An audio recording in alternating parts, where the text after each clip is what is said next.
I will be the first to say I used to teach, and I don't stand still well. I definitely prefer interacting with a classroom or a room of people. So if it bothers you, I'm sorry. The closer you guys come up here, the less I walk. So just FYI. Phil, I appreciate you being here. Thank you so very much. Thank you for the opportunity. We're happy to have you. I will preface this by saying I have been here at Appian for coming up on about a year now. I'm our global industry lead for healthcare provider. I've been in the healthcare provider space about 15 years now, doing everything from actual clinical work. I'm still a clinician. I still practice, both pre-hospital as well as in the acute setting. Have done a good bit of consulting in the management consulting strategy space, as well as in the world of electronic medical records, electronic health record implementation, decision-making strategy around said systems. So I also have a good bit of background in the financial space. I managed a centralized business office for a small integrated delivery network here in Virginia for about 18 months during one of my consulting stints. So combine all that with being an engineer by background, and it is a triple threat that no one wants to come near. The technical, the financial, and the clinical. It's a dirty, dirty combination. But I do appreciate you all being here. This is the last session of the track sessions today. Believe we've got a final closing ceremony at 3:45. So we will be ending 4. Okay. We'll keep this rolling. Make sure. It is 3:45. I thought so. Okay. Well, we'll probably try to get done a few minutes early so folks can make their way over there. But nonetheless, just wanted to talk about redefining revenue cycle management today. Who here knows what revenue cycle is in the healthcare space from a provider perspective? Anybody? Do we have any clinicians in the room?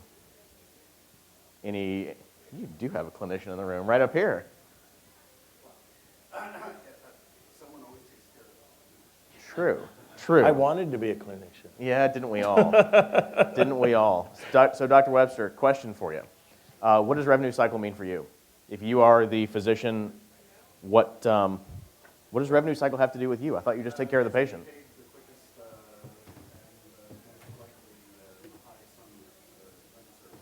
That you deserve. We agree. I like that. I like that. I bet there are some payers that would disagree with that statement. But No, I just told him we agree. Okay, all right, fair enough. The Absolutely. challenge he's going to have is agreeing to the fee schedule we want to see. That's exactly right. So revenue cycle from a physician perspective, being able to think about what it really means to get paid. What are you worth? What are your services worth? How do you put a price on that life saving that you're doing? It's a tricky subject, to say the least. But in the provider space specifically, there are lots of pain points right now. We've all heard about Obamacare, Affordable Care Act, Medicare, the MACRA authorization, CHIP Act. We hear so many acronyms on I would like to say, daily basis. It is a daily basis. It seems like every night you turn on the news, it's something new. Medicare Access, CHIP Reauthorization Act. Within that, we're, from a physician perspective, especially Dr. Webster, repealing the sustainable growth, being able to, which has been overruled every December since that has been attempted to be put into law.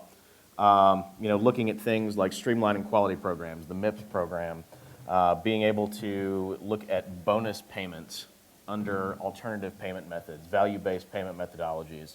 All of these things we hear swirling around, and we're really just going to take a look today at how some of the work that we are doing with one of our provider clients is really helping to kind of bring some clarity to the provider world and subsequently also the payer world as well. And I've asked Phil to join us just so we can kind of talk about how the return on investment in the provider world doesn't just stay there. It really extends to the entire continuum of care.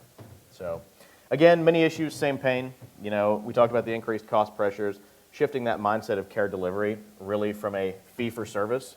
You go in the hospital, you spend 3 nights in the hospital, you get a catheter for delivering fluids into your arm, you get medications, you have services rendered by providers. On the payer side, used to be, you got charged for 3 nights. You got charged for that catheter. you got charged for every one of those procedures.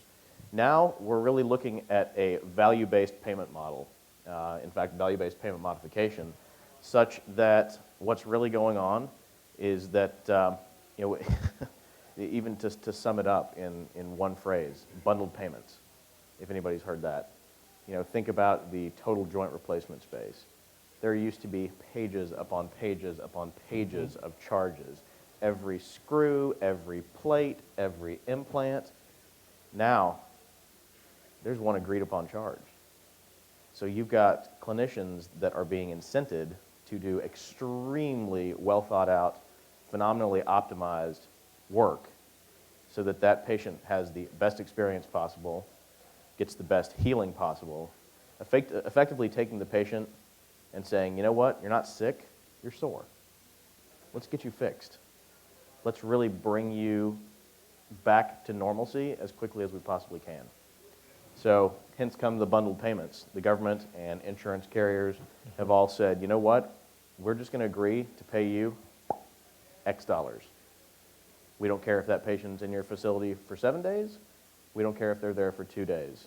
We don't care if the repeated coming back to your facility for rehabilitation or needing to go off to a skilled nursing facility.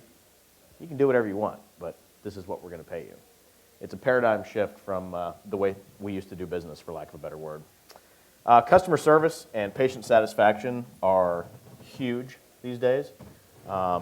My wife actually read a study about a year ago that talked about the 90s and the 2000s being the age of technology in the Western world, and how now we've gotten kind of the 20-teens have really turned into the age of customer service.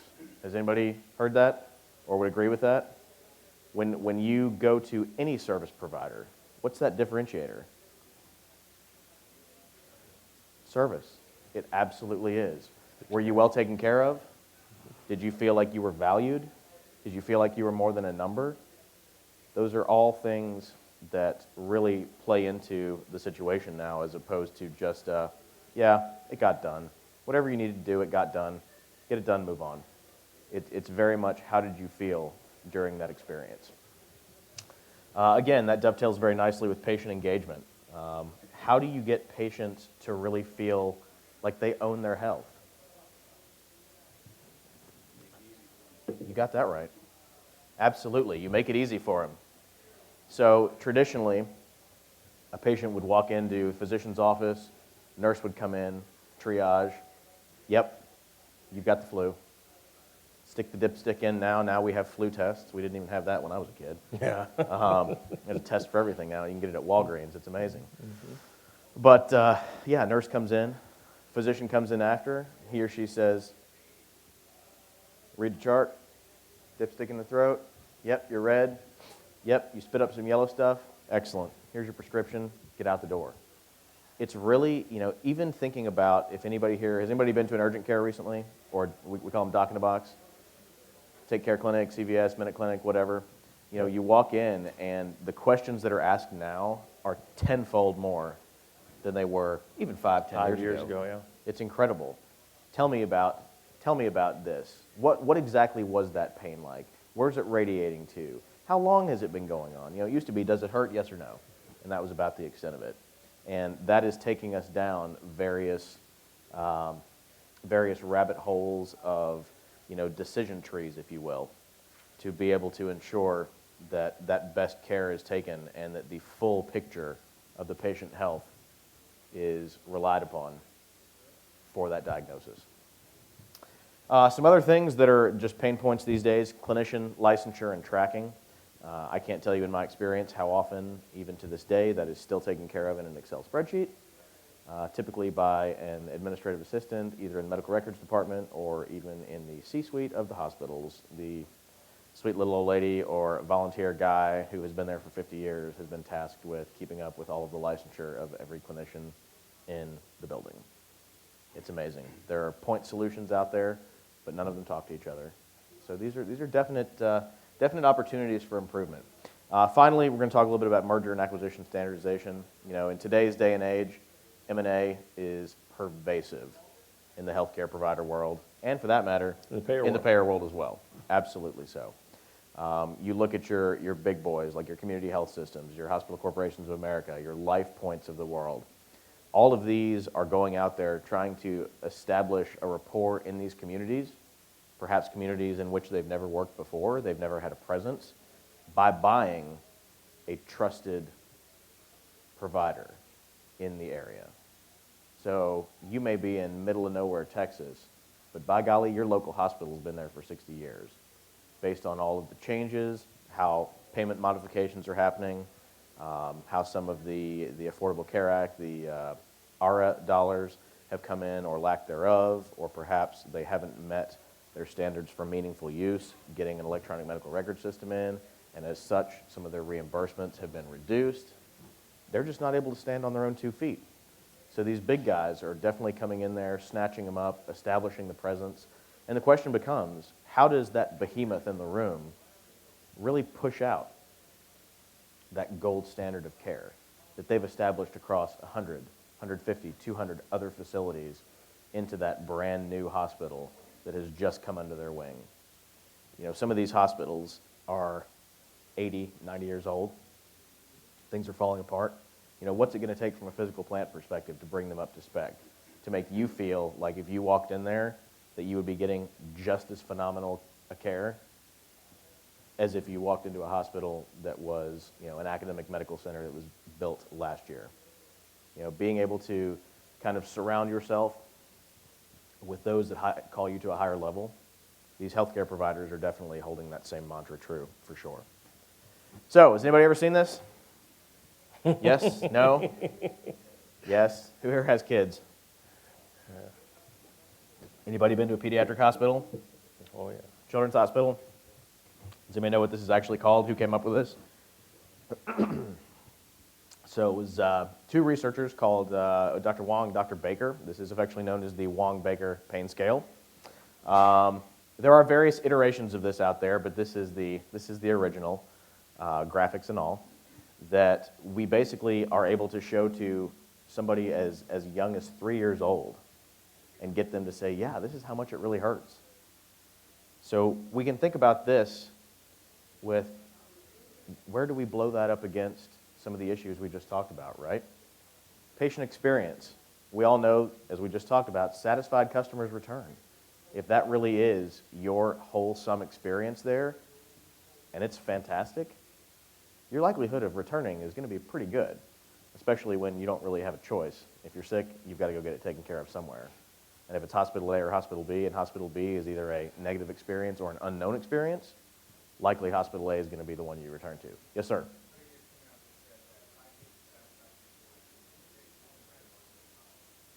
50% higher margins for hospitals from an Accenture study by directly correlated to higher patient satisfaction. Yeah, the HCAHPS scores, of course. Mm-hmm. That's incredible. Thanks for sharing. That's awesome. How long ago was that? Do you know? Okay. Beautiful. I love it. Is that how long ago the study came out, or over the period? This past month. Okay. I was going to say that was brand new. That was information I hadn't even seen yet, but I'm not surprised. That's the entire purpose of HCAHPS.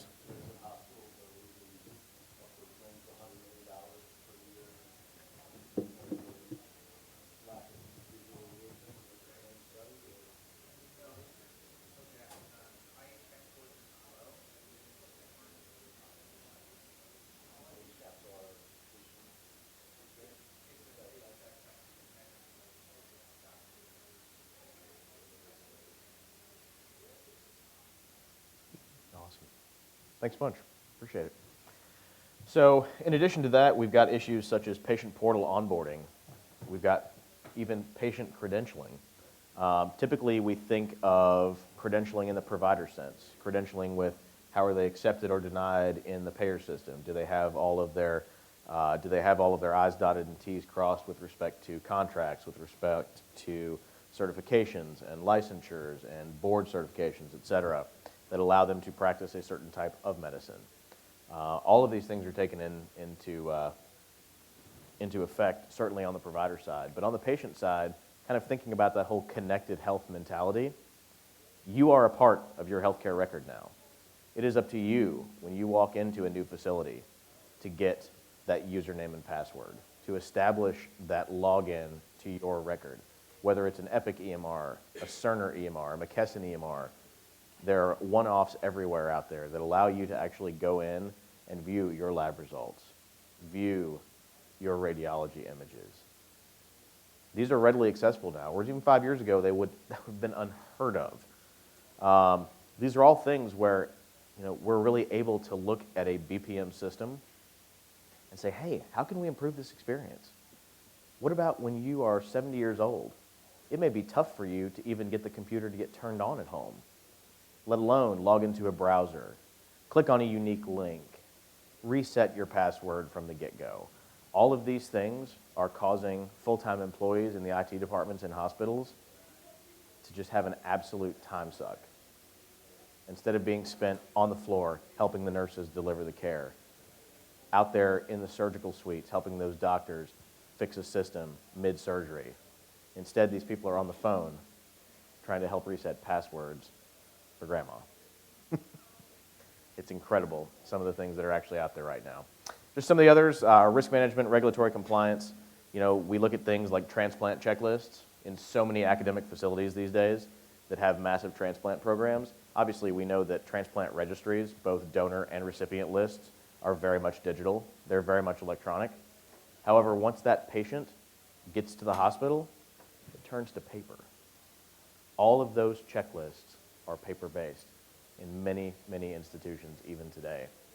So we hear horror stories of incorrect limbs being amputated. We hear stories of babies that happen to be in the NICU or happen to be in the nursery at a facility. Mom is still up recovering. She just gave birth. I'll give one example. We just had a hospital in Tennessee that will remain unnamed. You can do your own research. A mother had her 2-3-day-old child had a frenulectomy performed. If anybody knows, frenulum is in your mouth. Sometimes there's too much connective tissue in there, needs to be snipped. Pretty common procedure. However, the baby on which the surgery got done was the wrong baby. This was in the last 6 months. So we are nowhere near where we need to be today. What if those checklists had happened automatically? Could that patient error have been totally avoided? Potentially. These are just things to think about.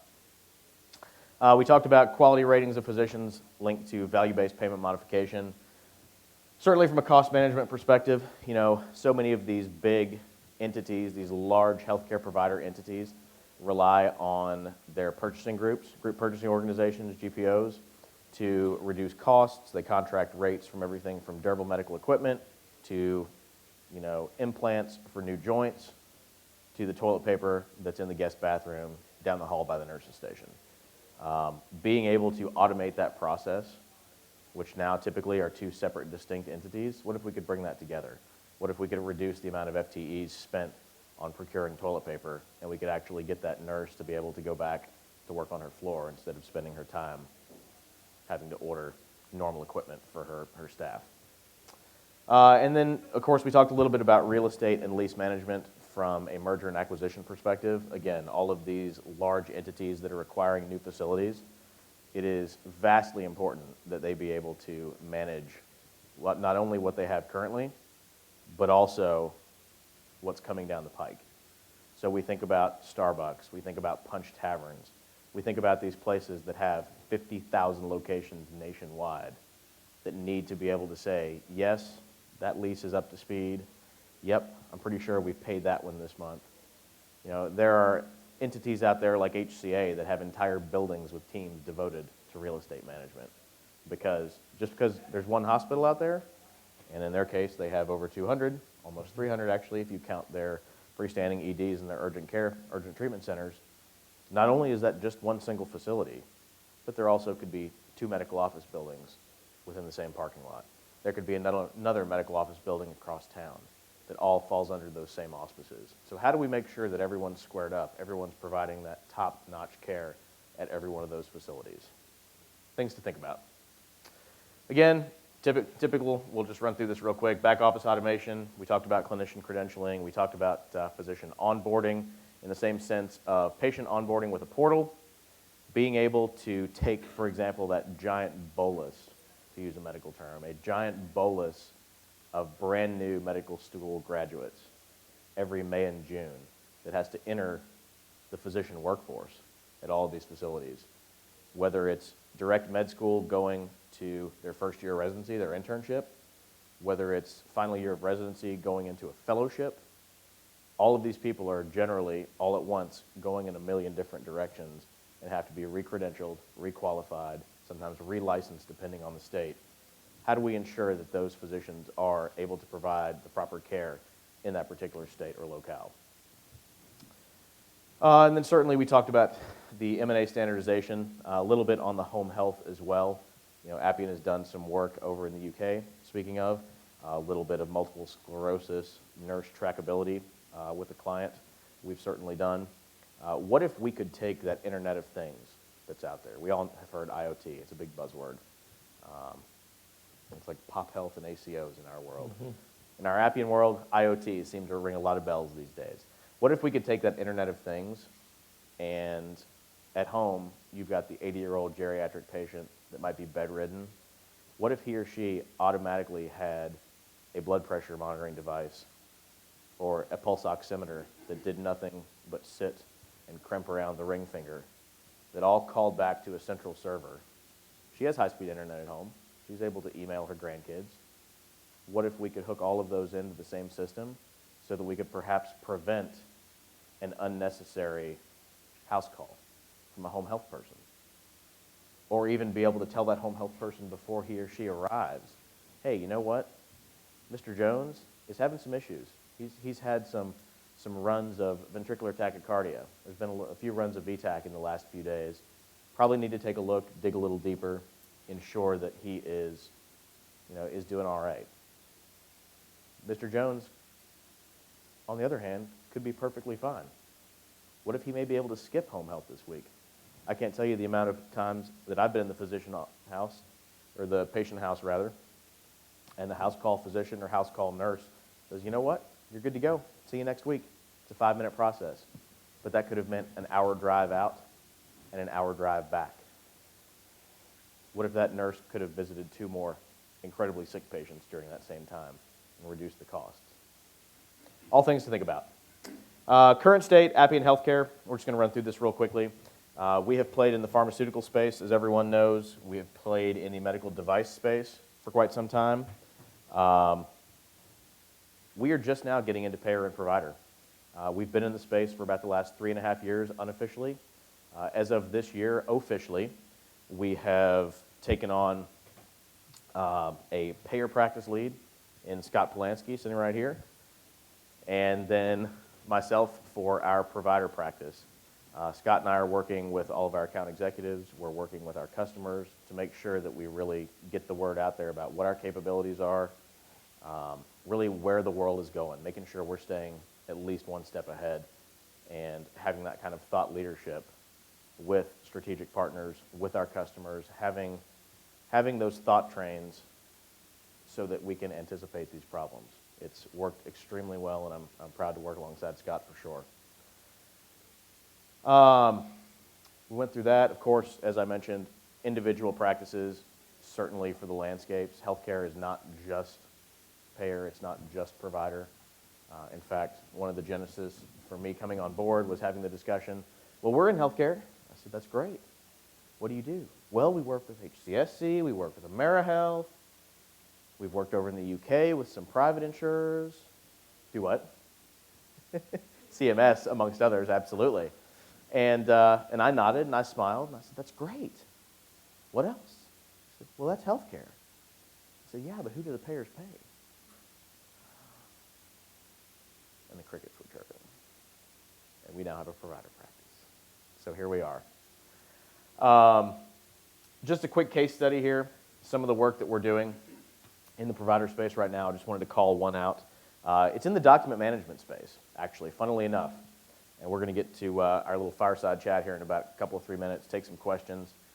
just talk through some things. Would love to have this be an interactive session as much as possible with y'all. But we're working currently with a hospital group, an integrated delivery network in the upper Midwest. It's about 90 hospitals strong. And we have been there for about going on a year and a half now, working with them on revenue cycle excellence. Well, how does that deal with document management?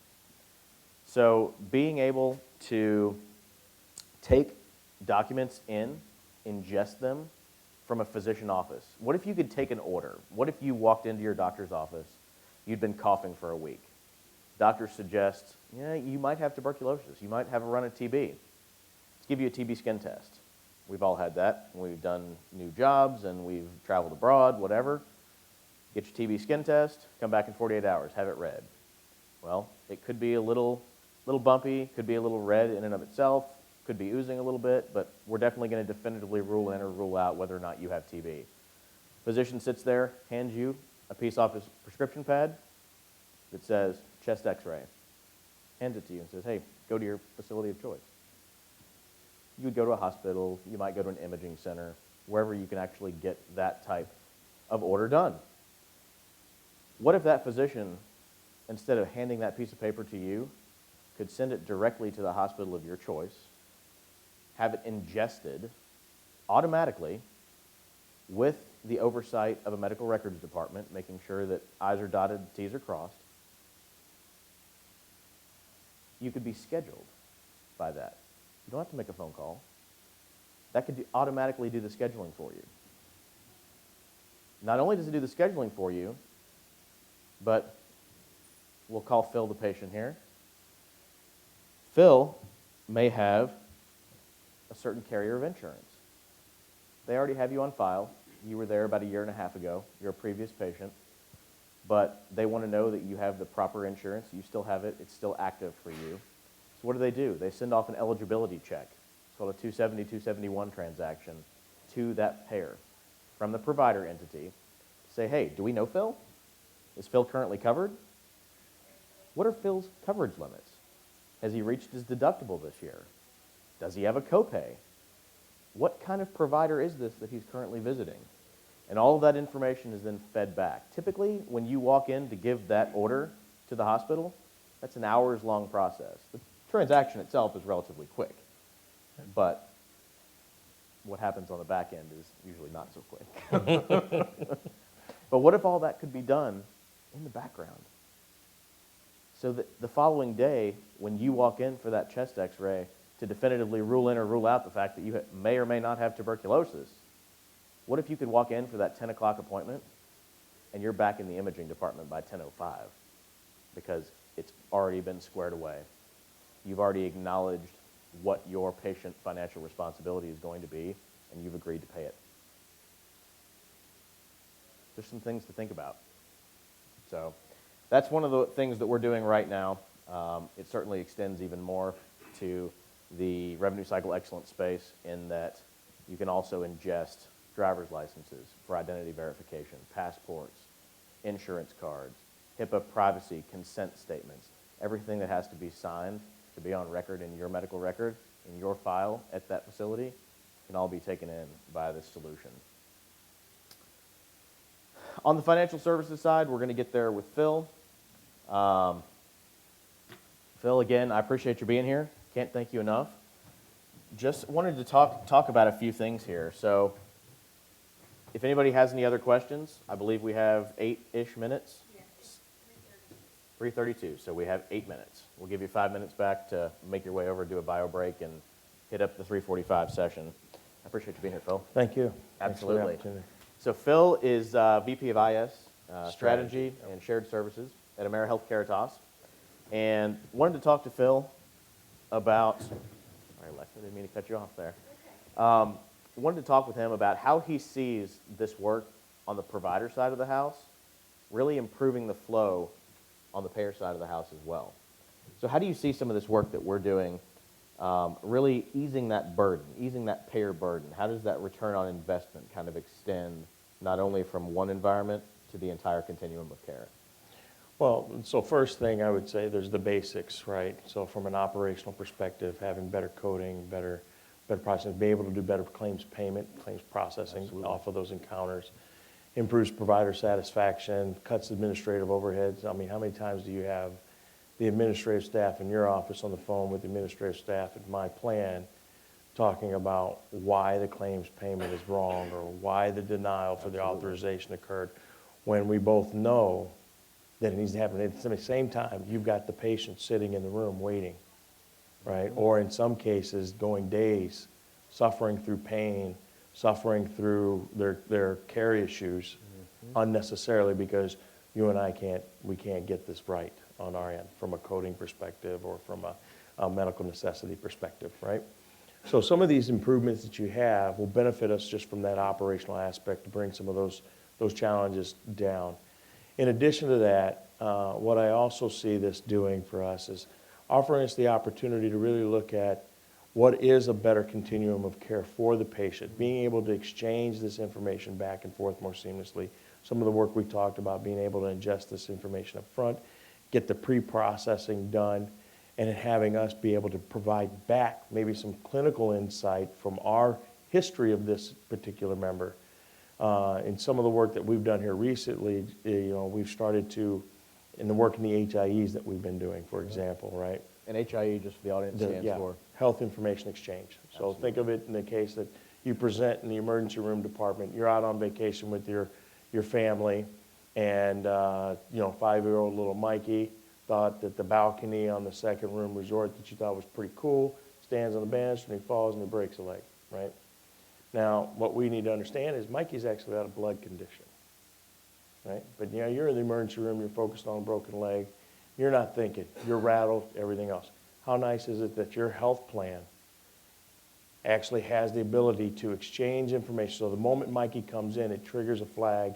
We get the clinical, the ADT message, the admits, discharge, and transmit message, and we immediately come back with a clinical summary that says, hey, heads up, Mikey's got a blood condition. Do not prescribe X, Y, and Z. Make sure you manage A, B, and C for this particular patient. And that's all done via payer response back to the provider. Back to the provider. Not even necessarily in the EMR locally at that facility. That's correct. Excellent. It's all outside of that. Now, if you look at that, and you look at that model of care, what just happened? Mikey's going to recover quicker. His care is going to go a lot smoother. The family angst has come down quickly, right? Patient satisfaction. We were just talking about revenue cycles, revenue margins for hospitals going up because patients are happier, right? And it's all, at the end of the day, it's all about that outcome. And so, to your point, and when we talk about revenue cycle management, at the end of the day, it comes down to the 5-minute sign. It comes down to how do we effectively manage the communication between the payer and the provider. Sure. How do we get some of this processing in the back end automated? And Appian as a platform provides us that ability, provides us the opportunity to exchange that. Does that answer the question? Absolutely. Awesome. That sounds good. So in the sense that, kind of to take Phil's comment a step further, imagine in the case of this current client, when it's not an emergent visit, the patient has not yet presented in the ER. What if this happens to be a new facility? Again, similar to you happen to be on vacation, it's a one-off hospital visit. Move to a new area. Move to a new area, absolutely. You've walked in, but instead of walking in, you've walked in electronically a day ahead of time with no extra work. And those kind of messages can come back to better prepare that facility. For example, what if I walked into a new facility for nothing as simple as a chest x-ray, but I happen to have a latex allergy? You very well would know that on the provider, could send that message back, a quick alert message, so that that provider that may be doing nothing other than just taking the lead vest and placing it in strategic places where you need not get any X-ray radiation. And instead of using the latex gloves, that allows that X-ray tech to go over and grab the nitrile glove, slightly different chemical composition, but still just as protective for him or her from a bloodborne pathogen perspective. But it keeps you from having a latex reaction later in the day and be scratching for hives everywhere you've been touched. Or depending on the severity of your reaction. Throat going in- closing off, full-on anaphylaxis. Yeah, right there in Absolutely. that room, right? And what you're touching on there, from our perspective, is an effort that we're working on right now, which we call the EHR, EMR integration. Imagine a day where you as a member for a health plan can call the health plan and say, hey, I'm new in the area. I need to get a doctor appointment. I need to find a PCP for my kids, right? So you select a PCP. We can all do that today. You can call your health plan today. Doesn't matter what health plan it is. We all do it. Get this appointment scheduled, and you walk in. The first thing the provider is going to do is hand you a pad. How many people walked in with a clipboard and 6 sheets, and you got to fill it in, right? Imagine a day where you come in, you say, hey, I want to go get this appointment with my PCP. Do you have one? We sure do, Mr. Merrill. Let me go ahead and schedule the appointment. What days are you available? I'm available on Friday. Friday afternoon, little Billy can miss school. 3 o'clock, 2 o'clock, 1 o'clock. 1 o'clock's the best. And then I'll take little Billy out to lunch. Great. You walk in, they got everything on you, to include the fact that they've got all the coverage verification, eligibility verification, a complete clinical summary on you. That includes allergies, everything. Your entire history is now with that provider, and they know you. That provider can now, you can have Dr. Hamburg sit down with you and say, so last year I noticed that you had an ER visit due to a latex situation. Can you talk to me about that? I just want to make sure we don't have a situation here with us. That's powerful medicine. Truly is. I love it. Do we have a couple minutes? We're going to wrap it. 3:39. That sounds like time for one question, maybe two. Yes, sir. This all relies on payers and providers. Hey, we love each other. We do. We don't know the history. So Relies on payers and providers working together. We know the traditional history. this doesn't Yep. necessarily work. Payers and providers don't trust each other. The hatred is deep. It's very deep. And unless there's like shared incentives and payers and providers are working towards common goals around whatever that is, value, prevention, food out of hospital, shared savings program, et cetera, it's just not going to happen. Because we know that it hasn't happened.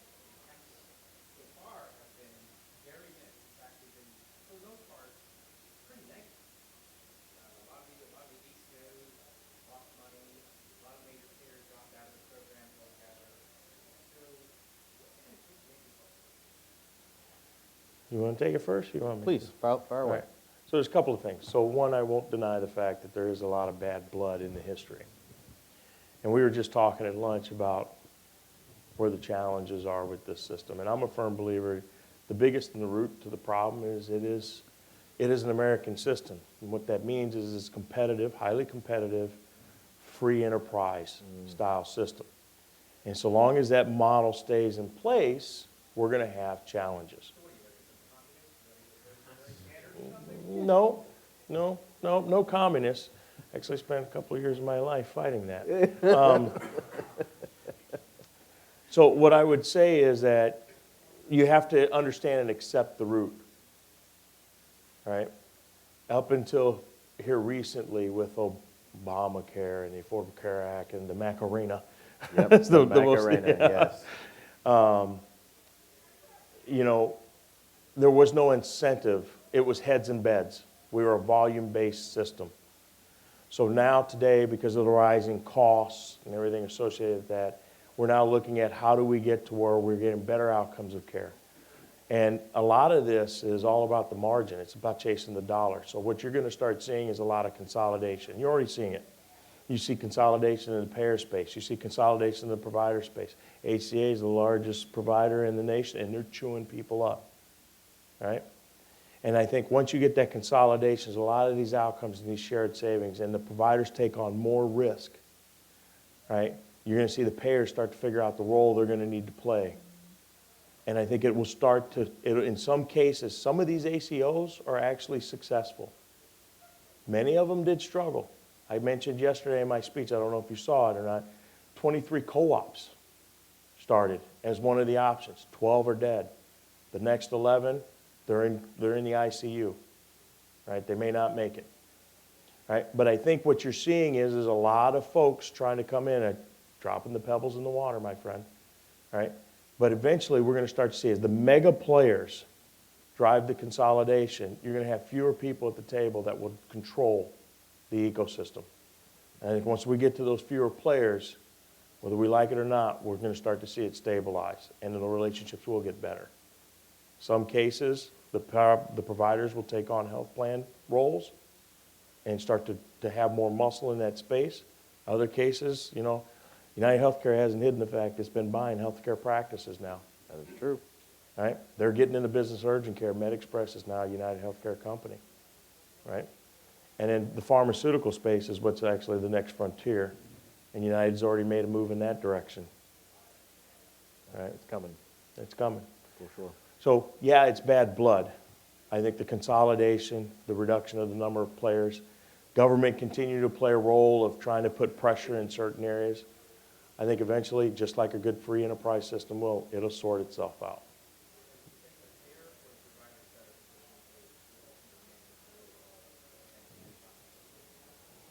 That's a good one. That is That's a good one. Who invited him? I'm telling you. Not that we don't want to answer that, but I think we're about to get caned off the stage here. Let's take that one offline. Sanjay, absolutely. I'll just tell you off the cuff, I think it takes both. No question about that. I think it's definitely a dual factor in this regard. Yeah. That's right. Convenient answer, huh? We'll talk offline.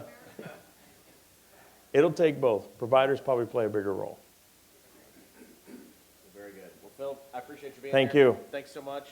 Again, if anybody has any questions, feel free.